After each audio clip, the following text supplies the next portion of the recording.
Shalom Aleihim, saudara-saudara yang dikasihi Tuhan, dimanapun saudara berada. Rumah Tuhan adalah rumah kita.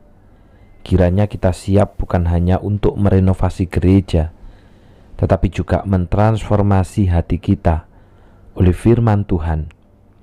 Ulangan 18 ayat 17 sampai dengan 20. Lalu berkatalah Tuhan kepadaku, apa yang dikatakan mereka itu baik. Seorang nabi akan kubangkitkan bagi mereka dari antara saudara mereka, seperti engkau ini. Aku akan menaruh firmanku dalam mulutnya, dan ia akan mengatakan kepada mereka segala yang kuperintahkan kepadanya. Orang yang tidak mendengarkan segala firmanku yang akan diucapkan nabi itu demi namaku, daripadanya akan kutuntut pertanggung jawaban. Tetapi seorang nabi yang terlalu berani untuk mengucapkan demi namaku perkataan yang tidak kuperintahkan untuk dikatakan olehnya, atau yang berkata demi nama Allah lain, nabi itu harus mati. Saudara, banyak orang yang lebih suka menuntut daripada menuntun. Suami menuntut istri, tetapi tidak pernah menuntun istri. Demikian juga sebaliknya, istri menuntut suami, tapi juga tidak pernah menuntun. Orang tua menuntut anak, anak juga menuntut orang tua. Bahkan mungkin jemaat menuntut hamba Tuhan, demikian juga hamba Tuhan menuntut jemaat. Banyak orang yang lebih suka menuntut daripada menuntun, apalagi juga menuntut dirinya sendiri. Saudara, ketika itu terjadi, masing-masing hanya menuntut orang lain, tetapi tidak menuntun orang lain. Masing-masing menuntut orang lain, tetapi tidak menuntut dirinya. Maka itu hanya akan melahirkan kesalahpahaman dan pertengkaran. Tetapi ini tentunya berbeda dengan Allah. Allah adalah pemilik kita, dan kita adalah umatnya. Ternyata Allah sebagai pemilik, Allah juga menuntut kita umatnya. Tetapi sebaliknya, kita tidak berhak untuk menuntut Allah. Karena kalau bukan karena anugerah, maka kita semua akan binasa. Apa tuntutan Allah kepada kita umatnya? Dalam ayat yang ke-19 dikatakan, orang yang tidak mendengarkan segala firmanku yang akan diucapkan nabi itu demi namaku, daripadanya akan kutuntut pertanggung jawaban. Tuntutan Allah kepada kita adalah Allah menuntut supaya kita umatnya mendengarkan segala firman yang disampaikan oleh hambanya. Dan apabila kita tidak mendengarkan segala firman yang disampaikan oleh hambanya, maka kita akan dituntut pertanggungjawaban. Apa itu dituntut pertanggungjawaban? Dalam terjemahan versi mudah dibaca dikatakan, nabi itu berbicara untuk aku, dan aku menghukum siapa saja yang tidak mau mendengarkan perintahku. Saudara, ketika saya merenungkan ini, saya baru tahu juga, ternyata tidak mendengarkan firman Tuhan itu bukan yang hal biasa. Itu bukan hal sederhana. Itu bukan hal yang remeh. Karena Allah akan menuntut kita untuk mendengarkan firman-Nya. Ternyata ketika kita tidak mendengarkan firman Tuhan yang disampaikan oleh seorang hamba Tuhan, itu bukanlah sebuah hal yang biasa atau normal. Justru Allah akan menuntut itu. Sehingga saudara, ini mengingatkan kepada kita bahwa ketika kita tidak mau mendengarkan firman yang disampaikan oleh seorang hambanya, kita tidak sedang menolak manusia, tetapi kita sedang menolak Allah yang memberikan firman itu kepada hambanya untuk disampaikan kepada umat. Dan juga ini memberikan kekuatan kepada kami hamba-hamba Tuhan.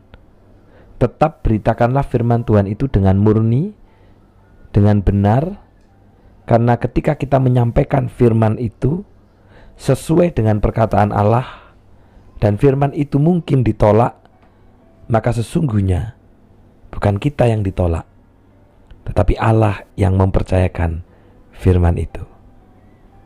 Nah, saudara, mengapa Allah sedemikian menuntut kita untuk mendengarkan firman-Nya?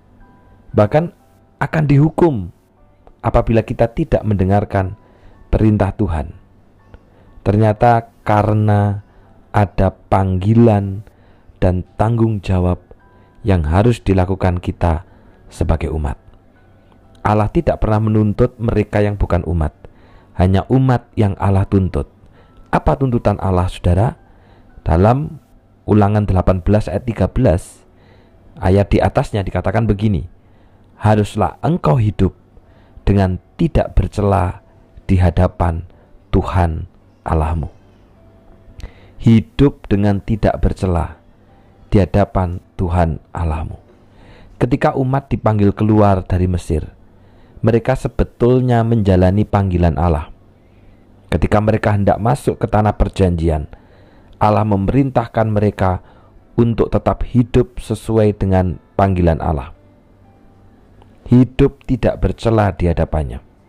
Mereka harus mengkhususkan diri untuk tidak mengikuti kebiasaan dari bangsa-bangsa yang ada di sekitar mereka. Umat diperintahkan oleh Allah untuk tidak ikut ambil bagian dalam kebiasaan bangsa-bangsa di sekitar mereka. Misalnya, kekejian dan penyembahan berhala.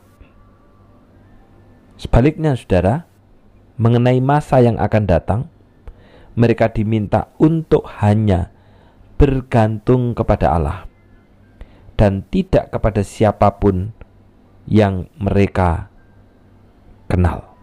Hanya bergantung kepada Allah.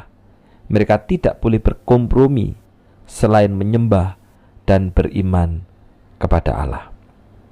Nah, ini adalah panggilannya. Karena itu Allah menuntut supaya umat mendengarkan suaranya. Hidup di dalam panggilan Allah berarti hidup sesuai dengan perintah Allah. Ketaatan dan iman kepada Allah ialah suatu hal yang mutlak di dalam segala situasi kehidupan kita. Karena itu, saudara, biarlah kita membawa diri kita sebagai duta-duta Allah dimanapun kita berada. Dimanapun kita berada, kita tetap hidup sesuai dengan panggilan. Hidup tidak bercela di hadapan Tuhan. Jati diri dalam panggilan ini akan menghindarkan kita dari hidup berkompromi dengan dosa. Jati diri ini, kita dipanggil untuk tidak bercela. Itu akan membuat kita hidup di dalam kebenaran.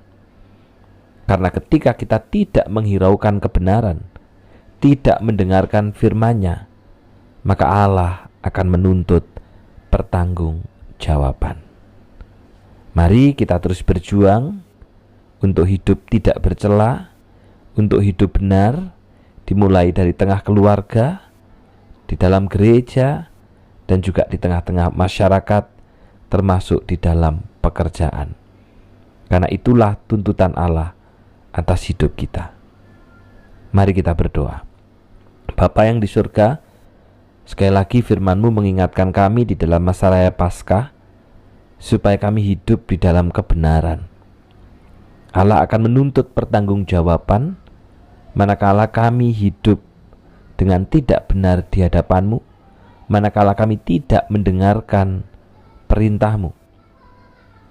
Karena itu ampuni kami ketika kami suka memilih dan memilah kebenaran firman Tuhan, Ketika cocok kami dengar, ketika tidak kami abaikan.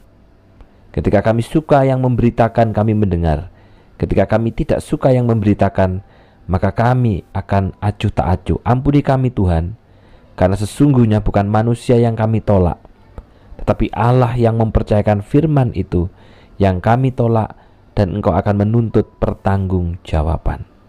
Hari ini kami berdoa secara khusus untuk keluarga kami, anak kami Stephen Adrian Gracia yang berulang tahun, bertambah usia di dalam kemurahan Tuhan. Pakailah orang muda ini di dalam studinya juga untuk menjadi duta kebenaran. Biarlah hidupnya, cintanya kepada Tuhan, kesetiaannya terhadap perjanjian itu bisa dilihat oleh semua orang, sehingga semua orang pun boleh memuliakan Tuhan melalui hidupnya. Apa yang menjadi cita-cita dan masa depannya kiranya Tuhan genggam erat, sehingga orang muda ini hidup di dalam ketakutan dan ketaatan kepadamu.